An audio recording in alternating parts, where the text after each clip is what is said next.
The human heart is an extraordinarily complex organ. It is at once one of the most powerful organs in the body and also the most delicate. As a pediatric cardiologist, you have to be able to visualize this organ because ultimately people's lives depend on it. But visualizing a complex three-dimensional organ on paper really doesn't give you the full picture, which is why we decided there had to be a better way.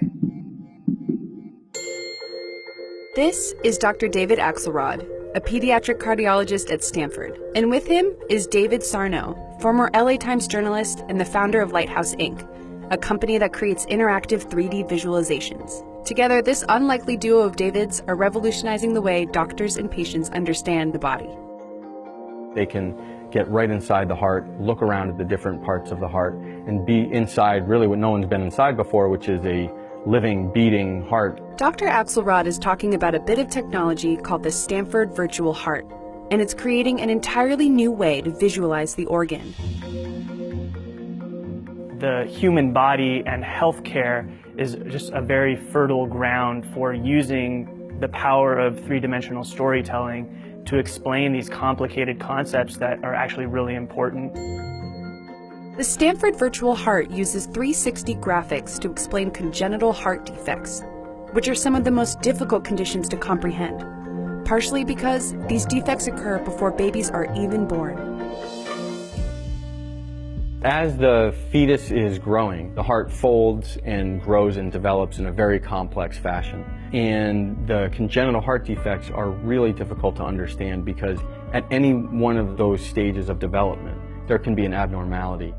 So the Davids created a way to visualize some of the most common defects at a huge scale.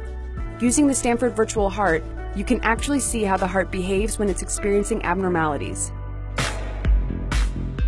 So first you put on the virtual reality headset and you're standing in an environment where you see kind of a library of congenital heart defects in front of you that you can select from. What you can do is basically aim at any of the different conditions and kind of tractor beam it down by pulling the virtual reality trigger, and the heart comes down in front of you. You can pull on a lever that then does what we call exploding the heart, which basically takes the heart into its main components and separates them out. And then the second is that you can transport yourself inside the heart.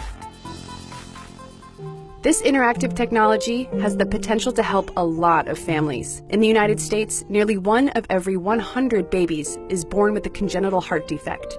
That's about 40,000 babies per year. The heart, like many organs in the body, is a complicated and highly refined machine. And that complexity makes the heart's anatomy extremely difficult to comprehend. For most of us, when we think of a heart, we visualize the Valentine-style shape with rounded edges and a point at the bottom. And the reason that that's so commonly drawn is because it's easy and it's flat and it's easily understandable. But as you get closer and closer to a real anatomic heart, it's very difficult to describe and to draw. And this is something David Sarno learned firsthand while researching a congenital heart defect at Stanford's Lucile Packard Children's Hospital in 2013. I have a picture that the surgeon drew for me right before he went and operated for, 8 or 10 hours on a 3-month-old baby. Kind of looks like a bunch of little tubes, and one of the tubes has other tubes coming out of it. This sketch to me has become kind of a totem of the work that we've been doing over the last few years. The complicated sketch is what inspired David to create an app that would make the heart's anatomy more approachable. The app was a success and caught the attention of Dr. David Axelrod, who wanted to elevate the technology and use it to train doctors. We decided to work together to try and bring all of the congenital heart defects into virtual reality. So that's what the Davids did, and the result is a game changer. One of the things that the VR heart allows you to do is to make mistakes and to maybe misidentify something, or if you're simulating a surgery, to cut somewhere that's not in the exact correct location, and then you can try it again. And being able to practice surgery over and over again is what makes the Stanford Virtual Heart revolutionary. Med students and fellows typically only have access to animal hearts for practice, but with VR, doctors can simulate human heart surgery in a completely new way. And this kind of training could save thousands of lives. What's more, the magic school bus learning style this technology provides is transferable to other parts of the body. And as the healthcare industry continues to tap into the endless possibilities of virtual reality, we'll likely see more doctors trade in their pens for headsets.